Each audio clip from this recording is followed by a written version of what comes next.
Abre-se um portal especial no dia 1º de Tishri, o dia 1º do 7º mês da ocultação da lua.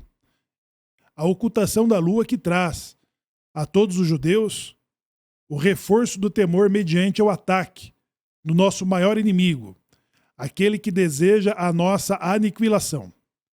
Nos dias que antecede o nosso grande feriado, o dia do nosso julgamento, o Irã lança um grande ataque com mais de 200 mísseis balísticos teleguiados contra os territórios de Israel. Esse portal, ele dá a cada um de nós, judeus, criado no dia 1º do 7º mês, como a data que marca todos os grandes eventos da vida da humanidade, principalmente da nação sagrada. No dia de Yom Teruah, o dia do toque do shofar, em que o julgamento das nossas essências, dos nossos atos, dos nossos pensamentos, principalmente em que todos os nossos esforços de Teshuvá, eles são validados exatamente para obtermos bons e doces decretos para o próximo ano.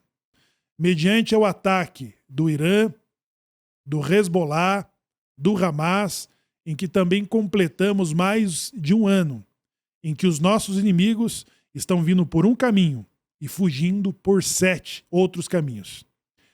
É mais um ano em que a presença divina se confirma aos olhos de todas as nações, mesmo aqueles que nos odeiam, que os nossos inimigos, os nossos oponentes, estão sendo tomados de terror e de pânico pelo enfrentamento que decidiram e do julgamento que estão proferindo contra a nação sagrada. E é muito importante que você, que está nos acompanhando, que está com todas as coisas preparadas para esse dia de Rosh Hashanah, o dia da cabeça do ano, daquele que está por cima, mesmo da maior adversidade. Aproveite o portal que se abre para todos os judeus. E o portal que eu digo, ele é muito mais do que a mística sempre indicou sobre esse importante dia. Nós falamos sobre a expressão do profeta Isaías que diz que quando clamar, eu ouvirei, e quando se aproximar, eu estarei perto. É mediante essa oportunidade que as nossas orações, os nossos julgamentos, as nossas avaliações, ela torna-se favorável quando nós aproveitamos esse período do portal que se abre para todos os judeus, como também se abre para toda a humanidade, mas a percepção ela está voltada para aqueles que observam o rei caminhando no jardim. Shimon, nós temos nesta porção que será analisada nesse primeiro dia de Rosh Hashanah, o relato do nascimento de Isaac, como também a expulsão de Ismael, o filho que Abraão, nosso pai, teve com Agar. E essa leitura parece que nós procuramos o elemento para entender de que forma, né, qual que é a mensagem que existe por trás da nação, a mensagem divina que está por trás, para que toda a nação judaica ela tenha essa sensibilidade de entender, né, o que está acontecendo, por que essa leitura ela está sendo associada ao primeiro dia do ano, né? Por que ela está sendo associada ao nosso julgamento, né? Por que ela está sendo associada ao dia da recordação, né? E também ao dia da ocultação em que nós ouvimos o shofar.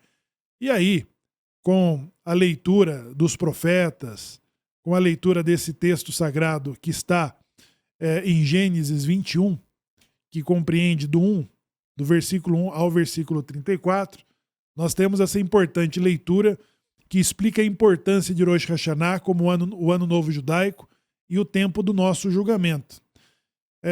Eu faço uma complementação da leitura do Salmo 81, que é um salmo lido para o cântico diário de todas as quintas-feiras, né, durante a atividade dos levitas. por ocasião da existência do primeiro e do segundo templo. E nessa leitura do verso 4 do Salmo 81, existe a fala sobre toque o chofar no dia da ocultação, o dia do nosso julgamento, né? O dia em que nos alegramos. Este verso 4 do Salmo 81, ele nos coloca exatamente na reflexão da renovação da lua que está acontecendo como a única festividade do calendário hebraico que ela vai ter exatamente a ocultação da lua, porque todos os outros feriados bíblicos que estão como mandamento na Torá, eles acontecem durante a visibilidade da lua, quando não, na lua cheia, né? E o primeiro de Tishri, o Rosh Hashanah, ou o dia de Yom Teruah, ou o dia de Yom Hazikaron, ele está acontecendo exatamente do período em que não se vê a lua, ou seja, na lua nova, na ocultação, que é o destaque do Salmo 81 sobre o dia do nosso julgamento, né? Bom, até compreender de que Adar e Shon, o primeiro homem, de que Rava, eles foram concluídos no 7º dia, ou seja, no 6º dia, para que entrassem e descansassem no 7º dia, conforme muito bem diz a tradição rabínica. A outra coisa é entender, né, de que esse primeiro dia trata-se exatamente do dia do nosso julgamento, né? O dia em que fomos criados com o propósito de sermos trazidos à imagem e semelhança divina, diga-se, a imagem e semelhança divina, não por ter 2 olhos, uma boca e um nariz. Não trata-se dessa semelhança física, porque a presença divina é incorpórea, ela não pode ser comparada a nada. Nós falamos sobre os atributos, né? Os atributos de que podemos adotar e nos elevarmos à semelhança da presença divina e de que esses mesmos atributos estão contidos na totalidade da Torá, né, dos mandamentos divinos para o homem exatamente se elevar. Bom, seria justo analisarmos exatamente sobre o dia da criação do primeiro homem, mas nós temos nessa leitura exatamente o nascimento de Isaac, que acontece quase que simultaneamente, claro, um intervalo de 12 anos, né, um intervalo de 6 anos, ou de quando está desmamando o menino, Isaac. Nós temos também a expulsão, orientado por Sara a Abraham, do seu filho Ismael com Agar, a egípcia, a serva, com quem Abraham teve esse filho. E aí nós vamos chegar, Shimon, então, à compreensão, né, de trazer essa mensagem e de compreender através desses acontecimentos, né? E parece que Abraham, ele se torna o elemento central desse comentário da leitura, que nós devemos extrair a compreensão desse portal que se abre, de como tirar, né, proveitos, se é o termo correto, né, do momento em que esse portal está aberto para toda a comunidade judaica, Shimon. Qual que é a sua opinião sobre esse acontecimento? O Talmud, ele ensina que Isaac nasceu em Rosh Hashanah, né? E aí traz alguns simbolismos, né? E por que é uma referência também direta ao pai Abraham, né? O pai Abraham que teve que resolver ali a questão, né, dos seus filhos. Então o Senhor visitou Sara, como dissera, e o Senhor fez a Sara como falara. E Sara concebeu e deu à luz um filho, e Abraão, na sua velhice, no tempo determinado de que Deus lhe falara. Então, o nascimento de Isaac, ele é o cumprimento de uma promessa divina. Exato. Ao povo de Israel, a Abraham, depois ao povo de Israel, porque a partir dali começa a construção do povo de Israel, né? Começa essa construção que dura até os dias de hoje. Filho da promessa. Até os dias de hoje, Samuel, há esse reflexo. Nós estamos vivendo momentos nevrálgicos, né, em que Israel está sob ataque. E aí poderia dizer que é de Ismael, né? Mas não é.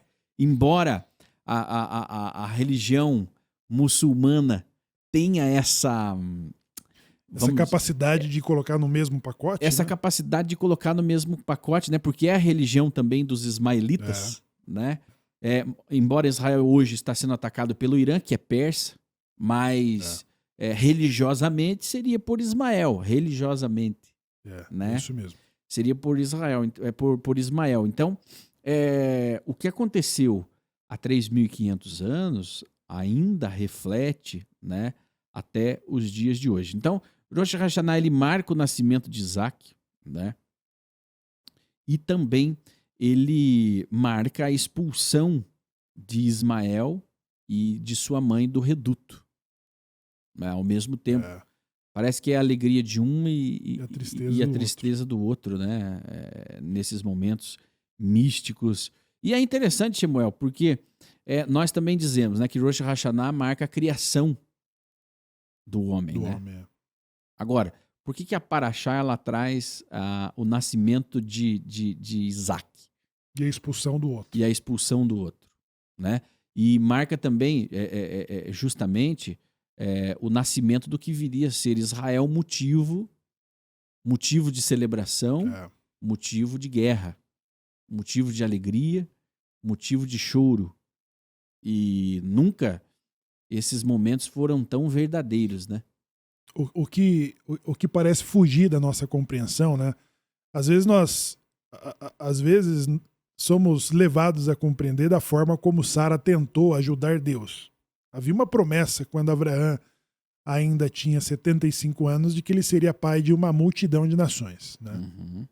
E no momento em que Sara podia, ou estava na idade em que ela já podia ser mãe, né?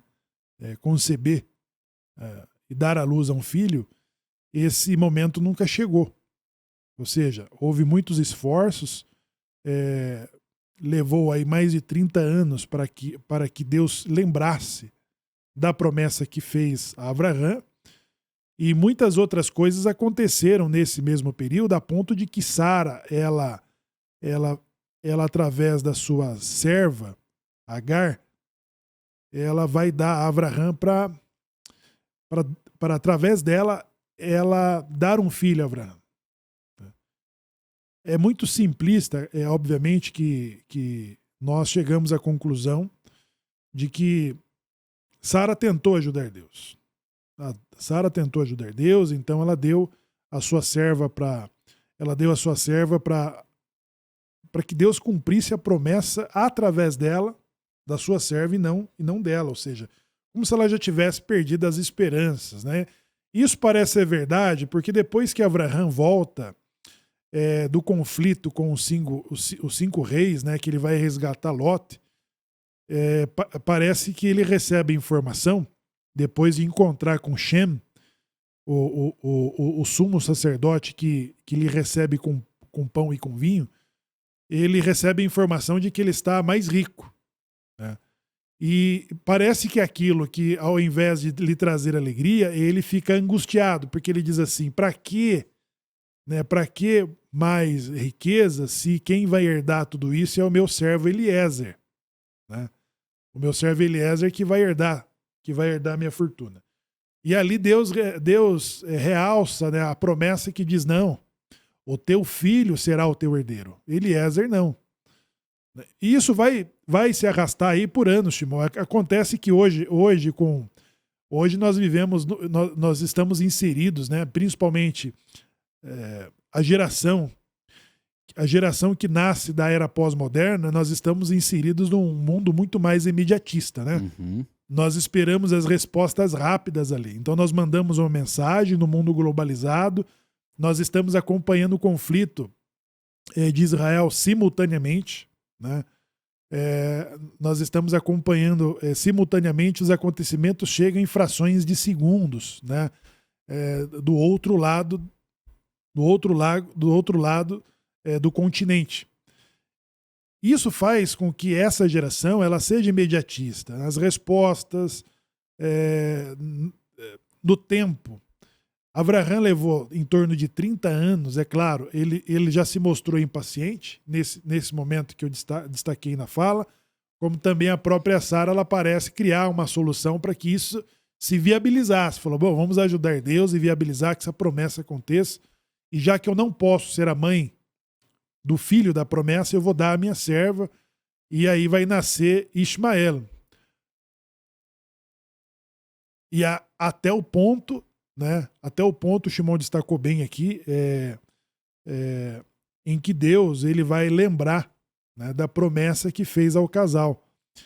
E o dia da visitação, o dia da visitação e o dia em que nasce o menino são exatamente o dia de Yom HaZikaron, o dia da recordação. Ou seja, quando eles pareciam ter esquecido, né, e já estava lá com Ismael crescendo, eles pareciam ter esquecido de fato de que Deus havia prometido que eles seriam os pais, né, do filho da promessa. Porque uma coisa que o Shimon destacou aqui é o filho da promessa, que é Isaac, né?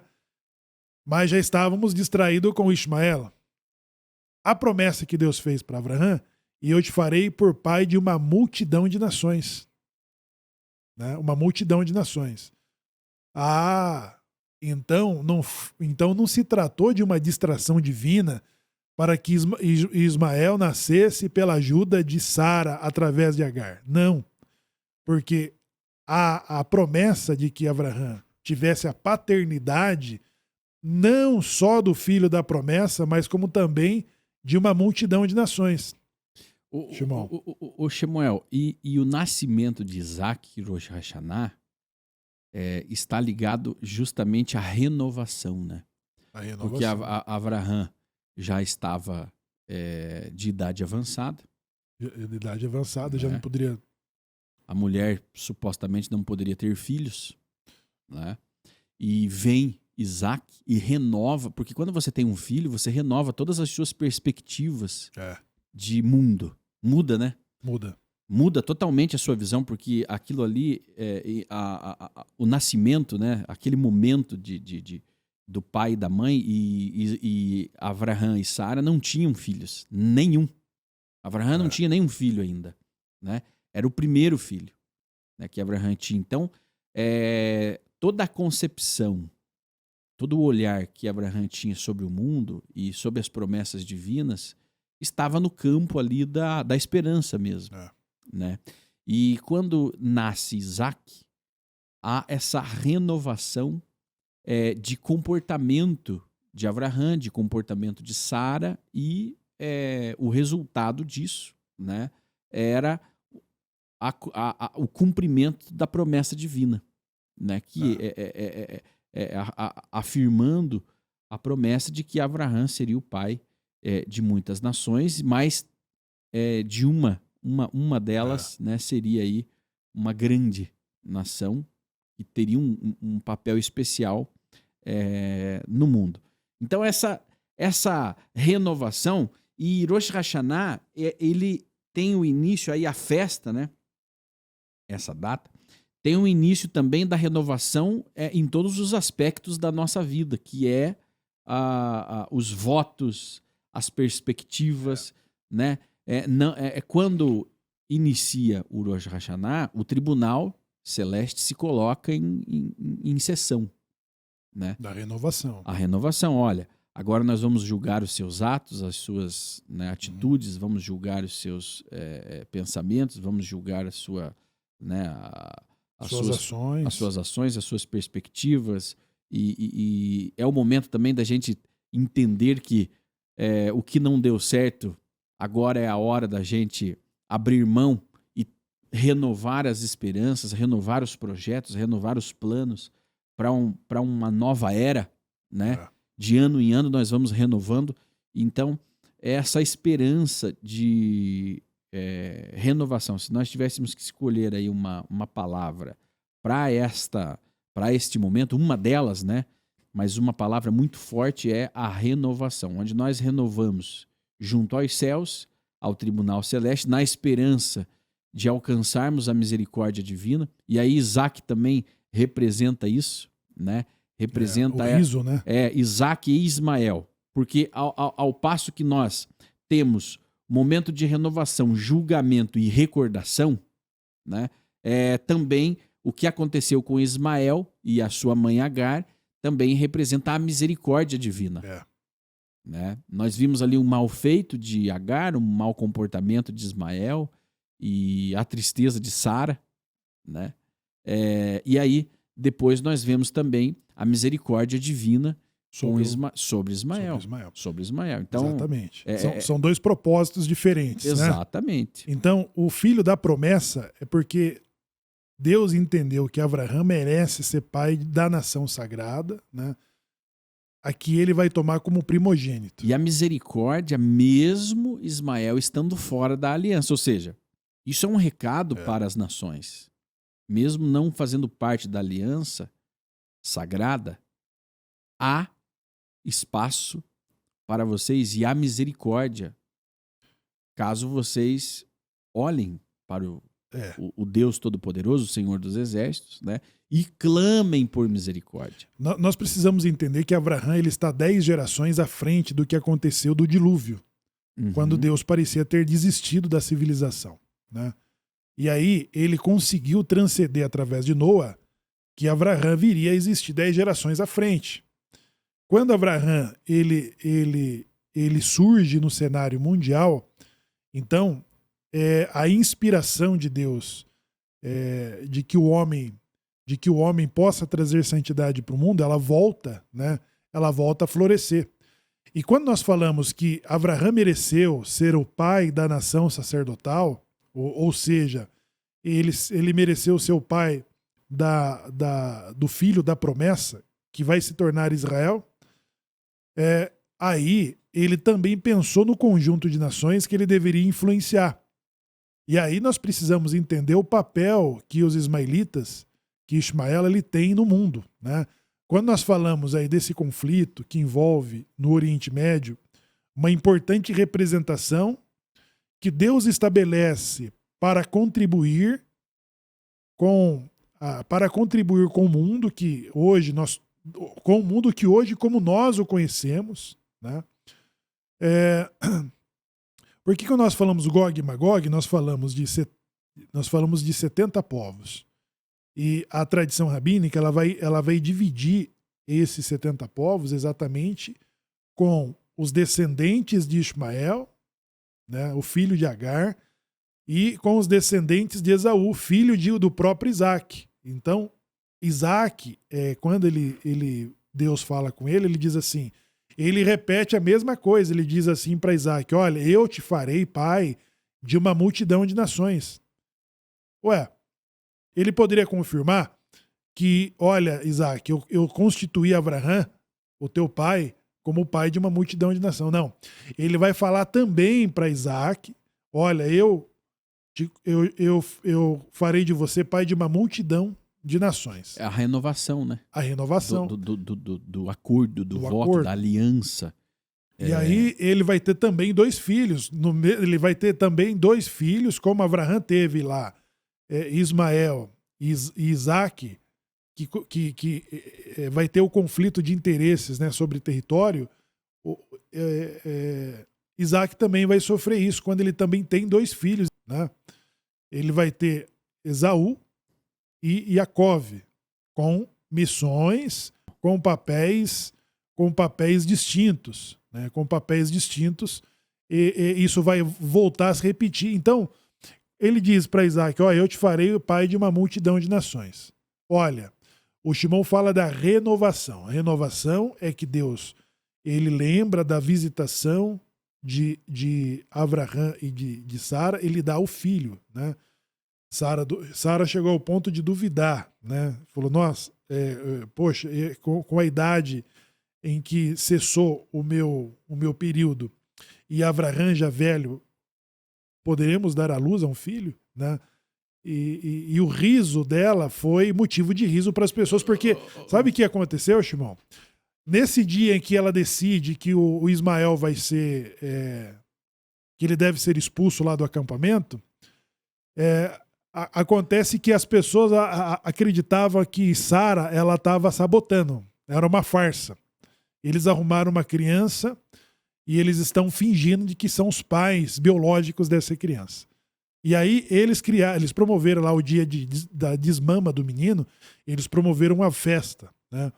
E nessa festa apareceram outras mães com crianças de colo, e o Talmud diz que aconteceu um milagre, que as crianças começaram a chorar porque a providência divina fez com que o leite dela secassem, né? E Sara amamentou todas as crianças, né? Amamentou todas as crianças para eliminar a dúvida. E ali todos riram, porque eles entenderam que de fato houve a renovação da promessa e de que ela era de fato, né, a mãe do menino. É como se Agar e Rassatã tivesse disseminando, ó, isso aí é farsa, isso aí não é filho deles não, né? É adotado. É adotado. Mentindo, Mentira, tudo mentira. Gravidez psicológica. Shemuel, e é uma renovação de onde não havia mais esperança, né? Porque Deus trabalha sempre com as causas improváveis, os improváveis, os incapacitados, não que ele... Aquele ditado, né? Deus capacita os escolhidos, né? Eu não acredito nisso, porque ele te dá ferramentas, ele te dá meios e te utiliza como milagre, mas ele também olha a sua capacidade espiritual interna, né? A sua essência. Se você não tiver a essência para ser um pai de muitas nações, você não será escolhido, né? Porque como Abraão, existiam muitos outros senhores, né? Bonzinhos, mas o caráter de Abraão era único. Né? Agora, escolheu ali dentro de dois perfis já idosos, onde não haveria esperança. Pô, como que vai nascer uma grande nação de dois idosos? É para rir, né? É para rir, ó. Precisam de um milagre. Eles já não produzem mais nada para o mundo, já estão velhos, né? E justamente de uma causa improvável, impossível, sai o pai de muitas nações. Né? O que isso reverbera até os dias de hoje, né? Nós vemos ali as duas principais nações reverberando no mundo até os dias de hoje. Porque antes de que Israel viesse a ser nação, Shimon, tanto Ismael como Esaú, eles formaram 35 príncipes antes de que Israel viesse a ser nação. Então Israel, ele só se tornou uma nação com a saída do Egito, que foi 430 anos depois que Deus prometeu a Abraão. E mais uma vez de um momento improvável, a escravidão. Não é possível que saia uma nação poderosa de meio de escravos, né? Daí nós remetemos a José, né? José é um escravo, um preso, vai ser governador do Egito. Então nós vemos toda a história divina está ligada a causas improváveis. E hoje é improvável. É provável que uma micronação com um território menor do que o estado do Sergipe, exatamente, com 10 milhões de habitantes, cause tanto barulho, né? Cause tanto barulho, seja o termômetro do mundo? Não. É provável que essa nação consiga repelir inimigos 10, 20 vezes maiores, 100 vezes maiores, né, do que ela. Também é improvável. É improvável que dessa pequena nação saia tanta solução para o mundo. Também é improvável, né, que dela saiam tantas pessoas inteligentes, gênios, detentores de prêmio Nobel, porque proporcionalmente, né, a maioria dos prêmios nobres deveriam sair da China, da Índia, sim, que são os países mais populosos do mundo. Mas de onde é que saem os maiores ganhadores de prêmios nobéis da história humana? De Israel, da nação improvável. Nação esta que, segundo os críticos, vive em guerra, vive com problemas, que não há paz, mas é a nação que mais traz colaboração a nível global. Né? Todos, obviamente, têm a contribuição, até o Brasil contribui muito, mas proporcionalmente Israel dá um show, né? Dá um show. E isso, desde que a história humana, Deus age em situações improváveis. E é um milagre divino, porque aí não há uma explicação científica. Sim.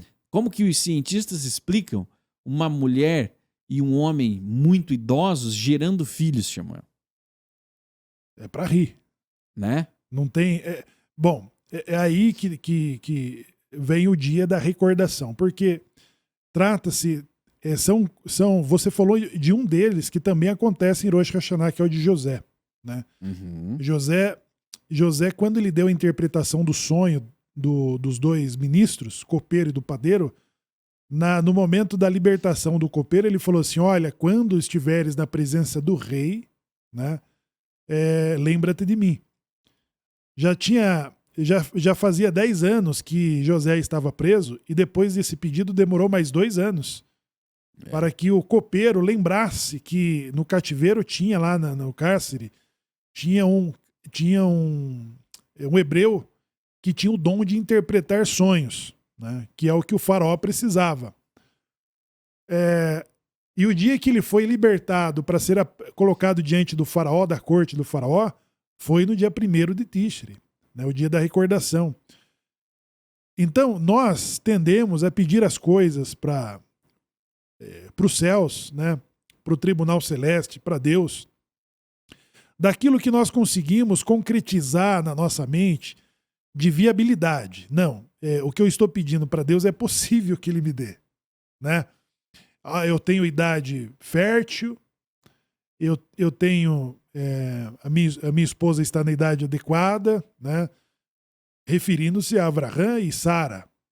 Eles passaram do período em que eles poderiam ser pais e o universo negou a eles esse direito. O universo falou, não, Sara não será mãe.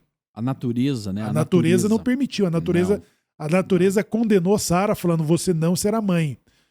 E Avraham, ele conseguiu, o problema não estava com ele se tornou pai de Ismael. Né? Então o problema estava na fertilidade da mulher que não poderia cumprir a promessa que Deus me fez. E se isso não fosse o bastante, passou o período em que ela pudesse ser a mãe, né? De que a natureza pudesse contribuir. Então, quando eles pareciam ter esquecido meio que da promessa que Deus fez, vem a visita dos anjos e fala do período em que eles teriam nos braços a criança que viriam deles. E aí vem a dúvida. Pois se Sara teve dúvida rindo, né, o anjo falou assim, por que você riu? Né? Você acha que é impossível para Deus de dar um filho a vocês? E ela falou, não, meu senhor, eu não ri. Eu não ri disso. Pois se Sara riu, por que nós... Era humana, né? Por que nós pensamos que as pessoas que ouvissem falar de que eles tiveram filhos iriam acreditar? Né? Dois idosos aparecem com um filho, eles estão querendo enganar quem, né? Acham que nós somos palhaços que vamos cair nessa conversa. Essa conversa fiada, conversa fiada, nessa encenação.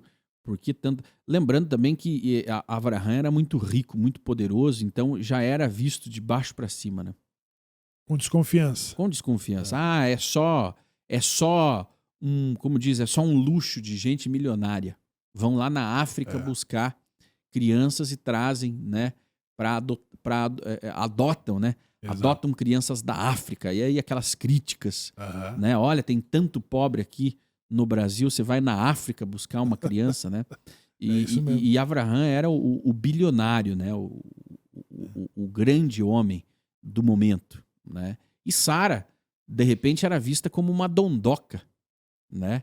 Uma dondoca que, por capricho, foi lá e colocou a Agar, né? Para gerar filhos, depois se sentiu enciumada, e quem olhava de fora já via aquela situação ali como uma situação, um escândalo familiar, né? Lógico, se fôssemos com a visão que nós temos aqui, né, do Ocidente hoje, com a nossa cultura, teria sido um grande escândalo o homem que teve filho com a empregada, né? Verdade. Teve filho com a empregada. Então, olha só, quem são esses dois, né? Que homem sem vergonha, que mulher burra, né? Oferecer a empregada, mas que família, né? Então, que desastre. Que desastre que aconteceu ali. E desse, para quem não tem a visão do improvável, e aí o improvável acontece porque a descendência de Davi, né? A origem do rei Davi também é de improvável, né? De escândalos, né? De escândalos, né? Veja, as coisas mais sagradas, elas surgem do improvável. Do improvável, do milagre. Do improvável. Do milagre, daquilo que nós não conseguimos explicar. Hoje nós explicamos, está escrito, é fácil, mas para quem olha é difícil de acreditar. Bom, nós tendemos, né? Nós tendemos pedir a Deus aquilo que nós acreditamos ser viável. Aí, exatamente. Nós acreditamos ser viável, nós estamos ali pedindo, quase que falando, Hashem, coloca na caçapa a bola aqui, né? Ou seja, tá também... Olha, o senhor pode me ajudar ali, ó, a resposta tá bem ali. E tá ali aquele negócio não acontece, você fala, não, então tem a possibilidade aqui. Aí do outro lado também não acontece, aí fecha-se todas as possibilidades, a gente fala, pô, então não serei respondida, não serei ajudada, é melhor esquecer desse negócio aí. Não vai acontecer. E no caso do Ismael, ele é o que atende a multiplicidade das nações dos quais Abraham seria pai. Né? Então imagina o Oriente Médio hoje. Né? O islamismo se tornou maior do que o próprio cristianismo, né? Que faz a outra frente no Ocidente, né? Que também são descendentes de Esaú. Agora, quando o menino lá, ele estava prestes a morrer e que Agar se afastou de não ver, né? Falou, eu vou ficar longe e não vou ver o meu filho morrer. Né? Então diz que o anjo que foi ao encontro de Agar falou, vai lá atender o teu filho, porque Deus ouviu o seu choro. Né? O choro do menino, o choro de Ismael foi ouvido pelo próprio Deus. E nós estamos falando de aflição. Né? A aflição de Agar, que se afastou para não ver o próprio filho morrer, e a aflição do menino que morreria, né? Sem atender os propósitos pelos quais Deus o trouxe. E aí a resposta daquilo que nós entendemos de que Sara, ela atendeu perfeitamente os desígnios dos céus, né? Sem ter um cálculo. O cálculo não foi de Sara, foi do próprio Deus, é de que, na verdade, o filho da promessa, ele não poderia nascer antes do filho do que seria constituído a multiplicidade das nações. Né? Que Deus diz assim, vai lá e dê a água ao teu filho, porque eu também farei dele uma multidão de nações. Né? E Israel seria sacerdote sobre quais nações? Né? Sobre quais nações Israel influenciaria com a Torá, com seu comportamento. E aí ainda estava essa concretização acontecendo através desses patriarcas, né? Os patriarcas que constituem não só a nação sagrada de Israel, mas também constitui a multidão de nações dos quais esses patriarcas são os pais. Né? E a lágrima, a aflição de Ismael, ela foi ouvida por Deus. E aí que nós entendemos, né, sobre Abraham, ele parece que está perdendo 2 filhos aqui nessa porção. O primeiro, ele está despedindo, né, ele está expulsando do acampamento o seu filho, e ele despediu com ressentimento, porque precisou Deus consolar ele sobre a decisão que ele estava tomando.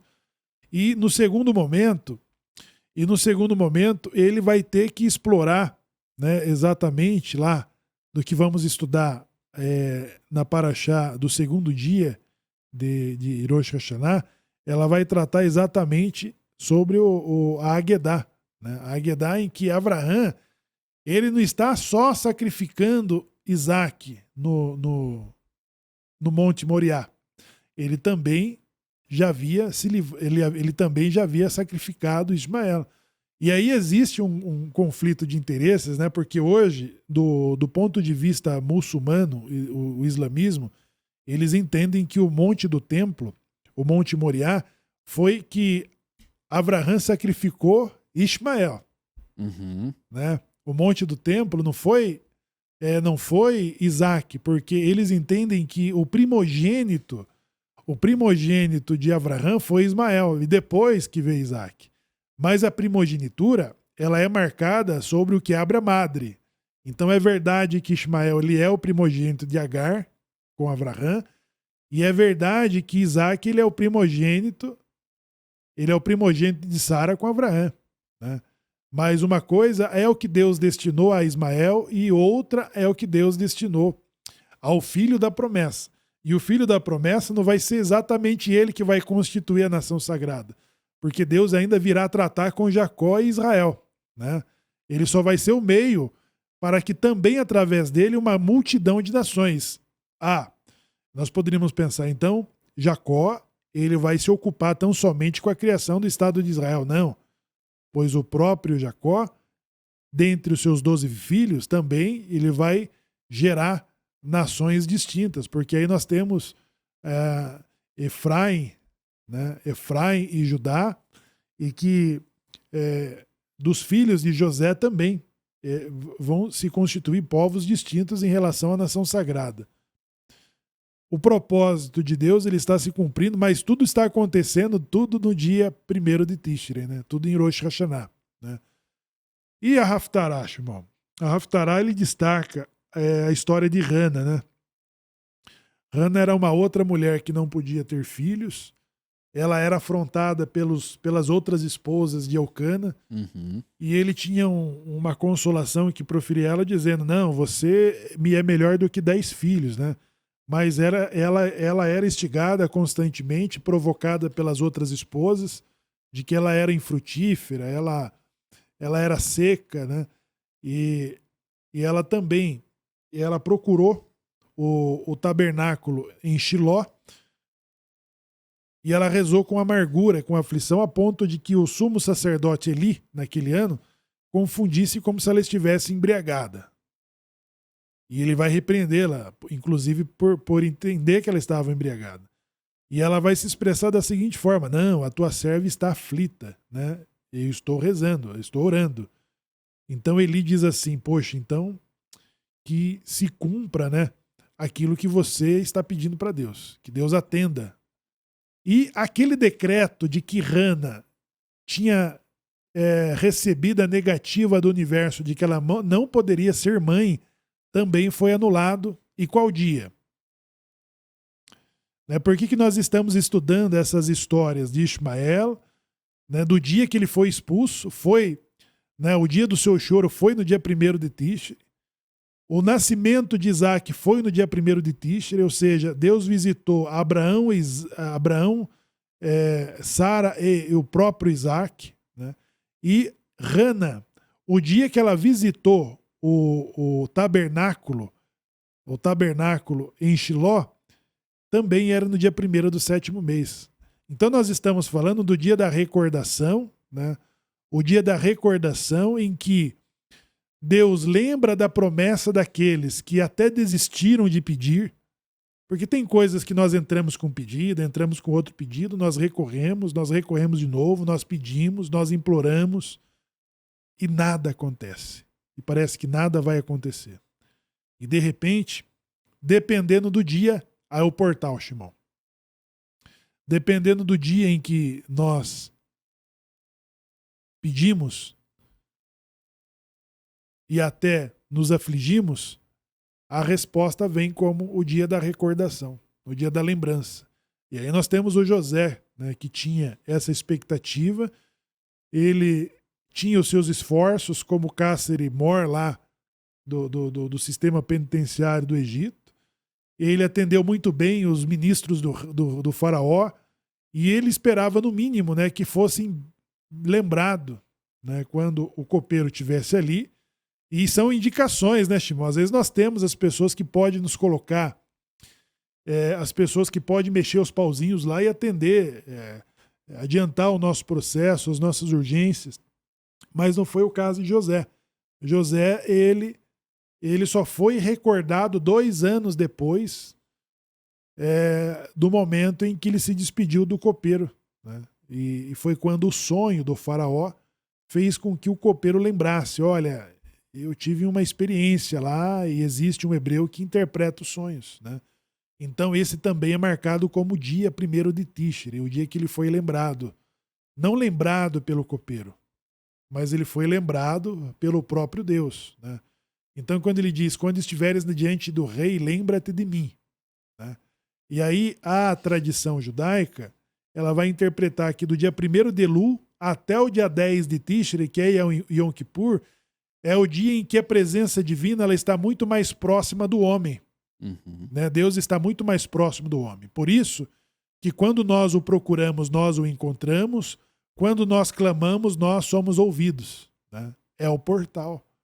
É o portal que se abre, né, para cada um de nós, principalmente para a nação sagrada, Shimon. E são as épocas, né? Nós temos vários inícios de anos, 4, né? Para ser específico, dentro da cultura judaica, da tradição, do calendário, o ano das árvores, o ano do dízimo, né? Exato. Esse ano agora da renovação, da misericórdia, né? E faltou um ano, Samuel. Um dos 4 anos aí. É o calendário religioso, né? E daí o ano dos grãos, né? Da colheita, né? Em 4 épocas do ano, o mundo é julgado. Na Páscoa, o julgamento é feito a respeito dos grãos. Em Shavuot, a respeito das frutas que crescem em uma árvore. Isso. Né? E em Rosh Hashanah, todas as criaturas passam diante dele como ovelhas, né? Bnei Marom, como está escrito, aquele que molda seus corações, igualmente, que considera todas as suas ações. E no festival de Sukkot, eles são julgados a respeito da água. Então agora nós temos 2 importantes portais. Sim.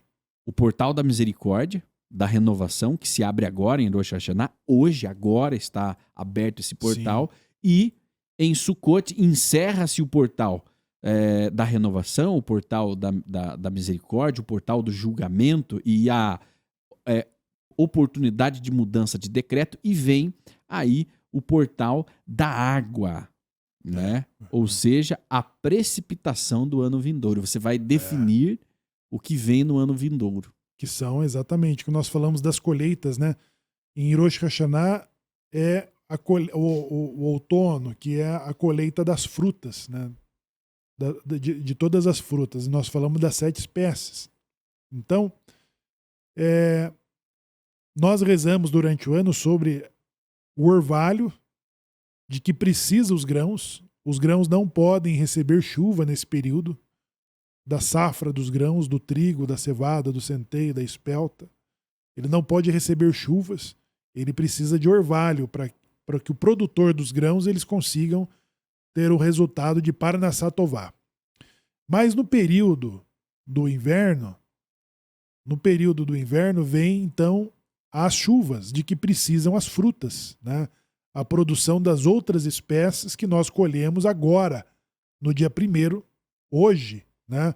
Nós marcamos. Então, nós estamos falando de 2 importantes momentos de Parnassá Tová, o julgamento de quem produz os grãos e o julgamento de quem produz as frutas. E os dízimos, né, eles são entregues nesses 2 importantes momentos.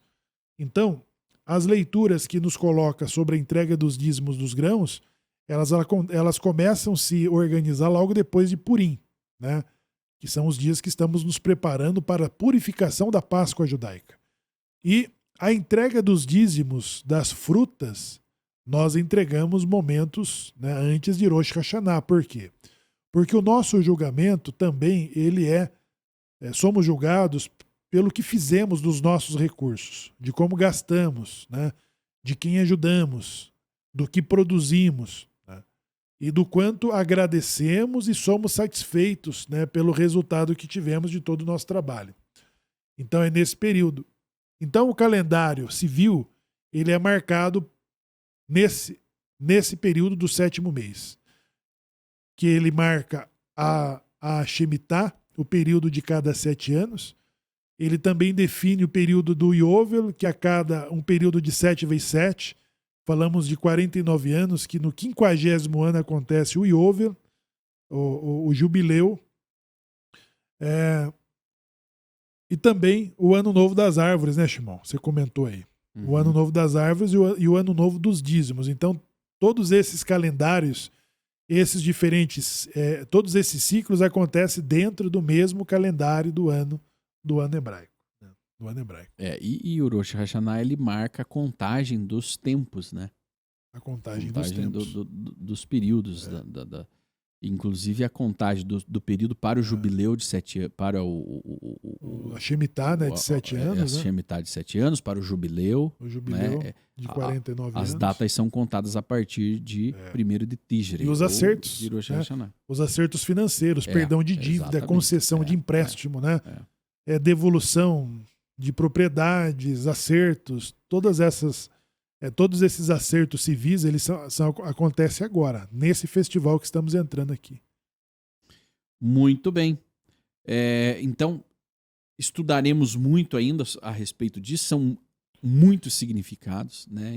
Em termos gerais, é o momento de julgamento, mas também de misericórdia, mas depende da nossa posição, né? Do nosso posicionamento, né? Ismael, quando se posicionou como Um aflito, né? como um aflito, e nós temos que afligir as almas. Nós estaremos em Yom Kippur, afligindo as almas com 25 horas de jejum, e em Rosh Hashanah nós damos entrada ao tribunal. Exato. Para o julgamento. Né? Nós nos colocamos na presença divina, clamando aos céus, e temos aí agora 10 dias para que nossas almas, nossas vidas sejam examinadas profundamente, e no Yom Kippur nós nos reuniremos em comunidade e clamaremos aos céus pela misericórdia divina e pela mudança dos maus decretos que estão sob nossas vidas. Muitas leituras são feitas neste festival, né? Muitas leituras, muitas referências ao passado, porque é o dia da lembrança, né? É o dia em que nós nos recordamos de tudo. Tudo passa como um filme. Afinal de contas, você não sabe se você vai morrer ou viver. Né? Então, tudo passa como um filme na sua cabeça e você vai analisando os seus bons feitos e os seus maus feitos. Né? Pelos pecados cometidos, você pede perdão e misericórdia. E pelos bons feitos, você clama os méritos, né? Sim. Por ter feito coisas boas, por ter cumprido com o teu papel. Então, que isso venha como um momento especial a partir de agora, né? Os portais estão abertos, Samuel. Os portais estão abertos. É a oportunidade, né, de mudar o seu destino. Então, diz o profeta Isaías sobre esse portal, né? Buscar enquanto se pode achar, clamar enquanto se pode ouvir, né? Porque ainda dá, né? Ainda dá. Agora, depois desse ano novo que nós estamos entrando, Shimon, tem os dias temíveis, né? Isso. Os dias temíveis, então ele compreende esses 10 dias de hoje, do dia 1º até o dia 10 de Tishrei, quando então nós estamos recorrendo ao cancelamento, aos possíveis maus decretos, né? Então, lembrando que hoje nós estamos sendo julgados pelas ações de tudo que decidimos, escolhemos, né, no ano em que nós passamos. O Tribunal Celeste está avaliando isso. Quando nós somos bons juízes das nossas próprias ações, nós conseguimos identificar muitas dessas falhas, pedir pelo cancelamento do mau decreto, pedir a anulação desses maus decretos, com um pedido de perdão, mediante arrependimento. Então nós usamos dessa consciência, né, nesses dias temíveis, conhecido como Yamin Noraim, né, do dia 1º ao dia 10. Então no dia 10 de Tishrei, nós temos o mandamento de afligir a alma com o jejum, né, com a abstenção de 25 horas e com as orações que vai trazer a reversão dos maus decretos. Quais maus decretos? A de não viver para o próximo, morrer no próximo ano, a de não ter saúde, a de não ter paz, a de não ter sossego, a de não ter dinheiro, né? Falência, prejuízo. Então, tudo isso pode concretizar os maus decretos, né? Baseado em tudo aquilo que nós fizemos e de que precisa de anulação, ou seja, um reconhecimento da falha mediante arrependimento. E quando há anulação, né? Quando há o perdão, que no dia 10 de Tishrei vem o dia em que os atributos de misericórdia divina eles estão exatamente presentes, né? Ainda estão presentes.